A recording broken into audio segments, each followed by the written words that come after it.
हमें कुछ दिनों बाद का सीन दिखाया जाता है और ड्यूक के महल में बहुत ज़्यादा हलचल थी और वहाँ मेड्स बहुत ज़्यादा काम कर रही थी। तो हमारी हीरोइन खिड़की से पर्दा हटाते हुए सोचती है, ऐसा लगता है आज तो बहुत ज़्यादा इंपॉर्टेंट गेस्ट आने वाले हैं क्योंकि आज ड्यूक का मंथली चेकअप होने वाला है। तो तब वो ड्यूक की तरफ देखती है तो ड्यूक वहीं पे लेटा हुआ था।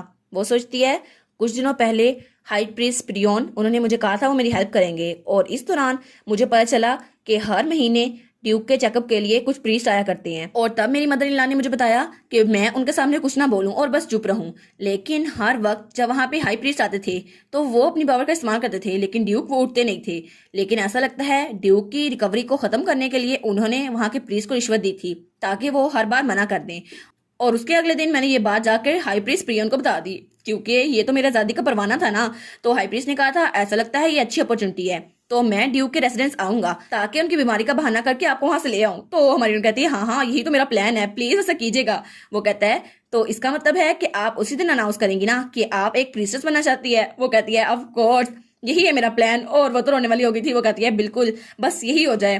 तो तब वो कहती है फाइनली वो दिन आज आ गया, मुझे ये जगह छोड़ के जानी है। हाँ बिल्कुल मैं तब से यही कही जा रही हूँ। लेकिन वो ड्यूक के सर पे हाथ रखने लगती है लेकिन वो अपने हाथ को पीछे कर लेती है। वो कहती है पर मेरा दिल नहीं कर रहा इसको छोड़ के जाने का, पता नहीं दोबारा मुझे इस बात के बारे में रेग्रेट ना हो। तो तभी दरवाजा खुलता है और कोई कहता है माय लेडी हाई प्रीस्ट थोड़ी देर में पहुंचने वाले हैं। वो कहती है ठीक है मैं नीचे जाती हूँ। तो तब वो हंस जा रही थी और तब वो पीछे मुड़कर हमारे हीरो को देखती है और कहती है मुझे माफ कर दो तुम्हें ऐसे अकेला छोड़ के हंस जाने के लिए।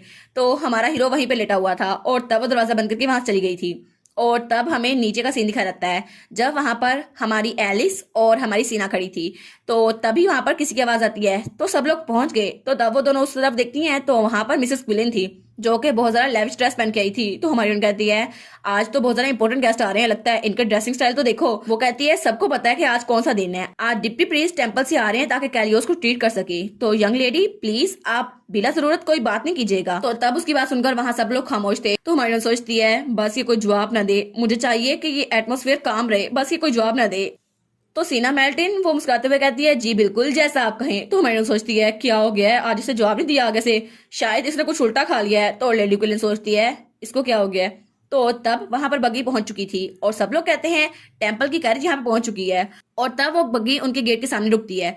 तो सब लोग वहां देखते हैं और वहां से बहुत सारा हाई प्रीस्ट नीचे निकलते हैं और उसके साथ ही वहां से हाई प्रीस्ट प्रियोन भी निकल रहा था। तो हमारी एलिस बहुत ज्यादा खुश थी लेकिन लेडी क्विलिन कहती है क्या हाई प्रीस्ट प्रियोन यहाँ पे क्या कर रहा है। तो सब लोग हाई प्रीस्ट की तरफ देखते हैं।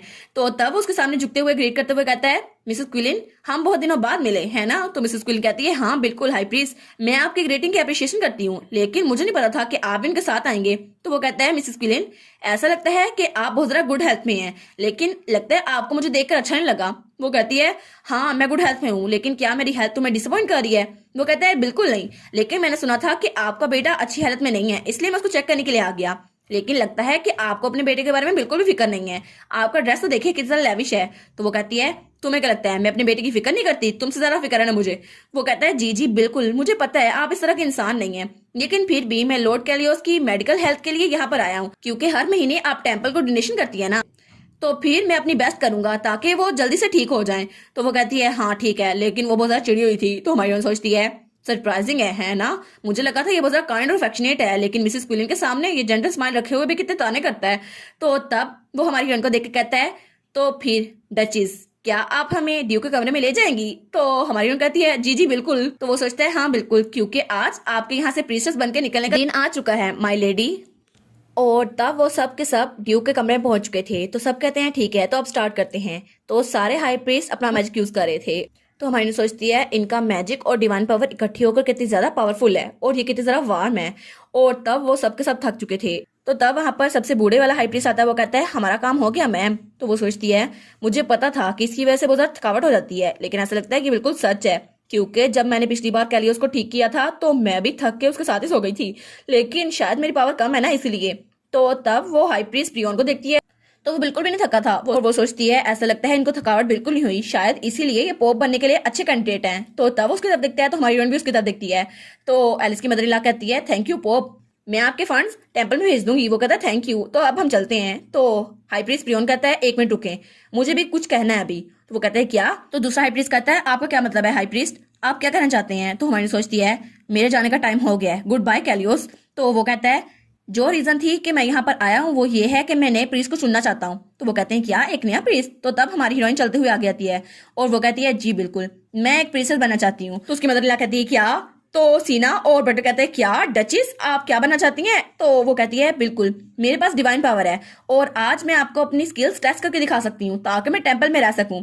तो उसकी मदर इन लॉ कहती है क्या तुम्हारा दिमाग तो खराब नहीं हो गया? वो कहती है जी बिल्कुल मदर, मैं अपने हस्बैंड के लिए एक प्रिंसेस बनना चाहती हूँ क्योंकि पोर ड्यूक वो तो अभी तक जागे नहीं है, लेकिन एक प्रिंसेस के तौर पर मैं आपकी और अपने हस्बैंड की वेल बींग के लिए हमेशा दुआ करती रहूंगी।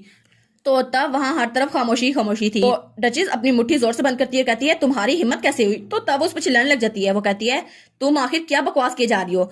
कोई तरीका नहीं है कि तुम एक प्रिंसेस बन सकती हो, आखिर तुम्हारे दिमाग में ये ख्याल कहाँ से आया? तो हमारी हीरोइन बहुत ज्यादा डर गई थी। वो सोचती है मुझे पता था ये बहुत ज्यादा गुस्सा होगी, लेकिन ऐसा लगता है इसका दिमाग खराब हो गया है। तो तब उसकी मदर इन लॉ उस पर हाथ उठाने लगती है, लेकिन दरमियान में हाई प्रीस्ट आ जाता है। वो कहता है आप प्लीज यहीं पे रुक जाएं। तो वो कहती है प्रियोन। तो हमारी सोचती है चलो ये रास्ते में तो आ गया। तो उसकी मदर इन लॉ कहती है प्लीज हाई प्रीस्ट यहाँ से हट जाएं, ये आपका बिजनेस नहीं है। वो कहता है ये मेरा बिजनेस भी है क्योंकि वो प्रिंसेस बनना चाहती है और मैं इसमें उनकी हेल्प करूंगा। तो उसकी मदर इन लॉ कहती है लेकिन वो मेरी डॉटर इन लॉ है और इस घर में सारा कानून मेरा चलता है, मैं इस बात से मुंह नहीं फेर सकती। और वो सोचती है अगर ऐसा चलता ही रहा तो शायद प्रियोन इस बात के लिए राजी कर लेगा उनको। तो वो कहती है लेकिन वो मैं हूँ जिसने इनसे मदद मांगी थी, माई लेडी प्लीज मुझे माफ कर दें, लेकिन मैं एक प्रिंसेस बनना चाहती हूँ। क्या आपने नहीं कहा था कि आपको डचेस के रोल के लिए कोई चाहिए हो? और मैं तो इसके लिए फिट भी नहीं बैठती और ड्यूक तो अभी बहुत ज्यादा बीमार है इसलिए मैं यहाँ पर आई थी, लेकिन ड्यूक तो उठे ही नहीं है, तो इसलिए मैं प्रिंसेस बनना चाहती हूँ और उनके लिए प्रे करना चाहती हूँ। तो उसकी मदर इन लॉ बहुत ही ज्यादा गुस्से में आई थी। वो कहती है तुम सच में चाहती हो कि तुम मेरी नाफरमानी करो? तो तब वो दोबारा से उस पर हाथ उठाती है, लेकिन तभी उनको किसी के कराने की आवाज आती है। तो वो दोनों कहते हैं क्या? तो वो लोग उसकी तरफ देखते हैं तो सब कहते हैं ये आवाज ये तो ड्यूक के बेड की तरफ से आ रही है। तो सब के सब ड्यूक के बेड की तरफ देखते हैं। तो तब बटलर कहता है योर मैजेस्टी और कैलियोस अपनी आंखें खोल लेता है। वो कहता है हिज मैजेस्टी आप तो जाग गए। तो ड्यूक उठ के बड़ा अच्छा नाटक करते हुए कहता है ओह तो क्या मैं सच में जाग गया? और अपने हाथों को देखता है। तो ड्यूक का बटलर कहता है योर मैजेस्टी मेरा नाम है एडोल्फ, क्या मुझे जानते हैं? तो उसकी मदर इन लॉ बहुत ज्यादा घबराई हुई थी। वो सोचती है ये जाग कैसे गया? तो सब लोग कहते हैं ये तो मिराकल है। तो हमारी हीरोइन सोचती है क्या ये सच में जाग गया? तो सब कहते हैं ऐसा लगता है डचेस के अफेक्शन ने उनको जगा दिया, ड्यूक अपनी बीवी की सिंसियरिटी की वजह से जाग गए। तो हमारी हीरोइन सोचती है आखिर सिचुएशन इतनी ज्यादा सीरियस कैसे हो गई? तो तब वो कहता है क्या डचेस मेरी बीवी? तो वो घूर के हमारी एलिस की तरफ देखता है। तो हमारी एलिस सोचती है क्या ये तो मेरी आंखों में देख रहा है और इसकी आंखें तो बिल्कुल वैसी ही हैं जैसे नावल में बताई गई थी, बिल्कुल नाइट की तरह ब्लैक। तो वो सोचती है मुझे तो बहुत ज्यादा डर लग रहा है, लेकिन आखिर ये मुझे ऐसे घूर क्यों रहा है? तो वो उसको देख के कहता है क्या ये है डचेस? तो उसकी मदर इन लॉ कहती है वो असल में तो हमारी हीरोइन भी बड़ी ज्यादा डरी हुई थी। वो कहता है ये तो बहुत जरा अजीब है, लेकिन मुझे याद नहीं पड़ता मैंने शादी कब की थी, क्या आप इसको एक्सप्लेन करेंगी मदर? तो सब लोग उन्हीं को देख रहे थे। तो उसकी मदर इन लॉ अपने दांत कचचाती है और कहती है ये सब कुछ तुम्हारे लिए ही था। तो वो कहता है क्या मेरे लिए? तो वो ड्रामा करते हुए कहती है अचानक ही मुझ पे डची की सारी जिम्मेदारियां पड़ गई। तो तब मुझे बहुत ज्यादा फिक्र थी, मैं इंटरनल अफेयर्स को संभाल नहीं सकती थी, इसलिए मैं एलिस को यहाँ पर ले आई ताकि वो तुम्हारी देखभाल करे और तुम्हारे लिए वाइफ का किरदार अदा कर सके, लेकिन मैं यकीन नहीं कर पा रही तुम जाग गए हो, ये तो मिराकल है ना हमारे लिए। वो कहता है हाँ बिल्कुल। तो तब वो उसकी तरफ घूर कर देख कर कहता है लेकिन आखिर आप मेरे लिए डचेस कैसे ला सकती हैं? और वो तो बिल्कुल शेर की तरह देख रहा था उसको। तो तब हाई प्रीस्ट प्रियोन हमारी एलिस के सामने आकर कहता है मुझे माफ कीजिएगा योर मैजेस्टी, लेकिन डचेस वो प्रिंसेस बनना चाहती हैं।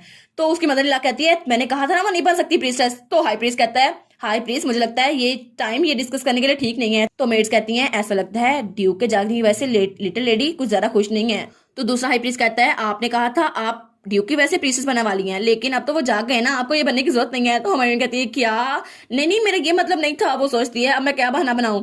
तो हमारा हीरो कहता है ठीक है आप 15 दिन बाद वापस आइएगा। तो वो लोग कहते हैं क्या 15 दिन बाद? तो वो कहता है जी बिल्कुल, अभी मैं सिचुएशन के बारे में बहुत ज्यादा कंफ्यूज हूँ और मुझे कुछ अच्छा भी नहीं लग रहा, लेकिन ये सिचुएशन जैसे स्टेबलाइज होगी आप दोबारा से डचेस से पूछ सकते हैं। तो वो कहता है लेकिन। तो दूसरा हाई प्रीस्ट रोकता है, कहता है प्लीज अभी के लिए यहाँ से चलते हैं। तो हाई प्रीस्ट प्रियोन कहता है लेडी क्या आपको इस बात से मसला है? वो कहती है नहीं नहीं। और वो सोचती है मैं आखिर कैसे कह सकती हूँ, अगर मैंने अब भी कह दिया तो सब लोग मुझ पर शक करेंगे क्योंकि ड्यूक तो जाग चुका है।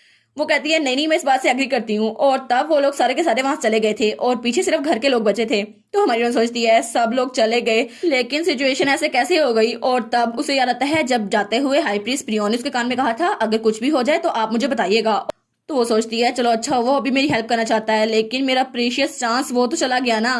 तो तब ड्यूक कहता है मोम अच्छा होगा आप भी यहाँ से चले जाएं और सीना अडोल्फ तुम लोग भी यहाँ से चले जाओ। तो सब लोग कहते हैं अच्छा ठीक है। तो हमारा हीरो स्माइल करते हुए कहता है मुझे अपनी वाइफ से पर्सनली बात करनी है इसलिए सब लोग यहाँ से चले जाए, लेकिन एलिस तुम यहीं पर रहोगी। मुझे लगता है हमें अपने दरमियान गलतफहमी को दूर करना चाहिए, इसलिए तुम यहीं पर रुको, मुझे तुमसे बात करनी है। तो हमारी कहती है क्या? ओहो, अब ड्यूक क्या बात करेगा हमारी एलिस से। और एलिस तुम बच जाओ, तुमने उसके जागते हुए जो बातें की है ना, अब तुमसे पूछेगा सारा कुछ वो। और इसी के साथ ये वाला पार्ट यहाँ पर ख़त्म। तो आप लोग बताइएगा आपको ये पार्ट कैसा लगा। प्लीज़ लाइक करिएगा, कमेंट करिएगा और शेयर करिएगा। और जो न्यू व्यूवर्स हैं काइंडली वो चैनल को सब्सक्राइब कर दें। और पिछली वीडियोस का लिंक आपकी स्क्रीन पर नज़र आ रहा होगा, तो काइंडली उनको भी चेकआउट कर लें। Thank you so much.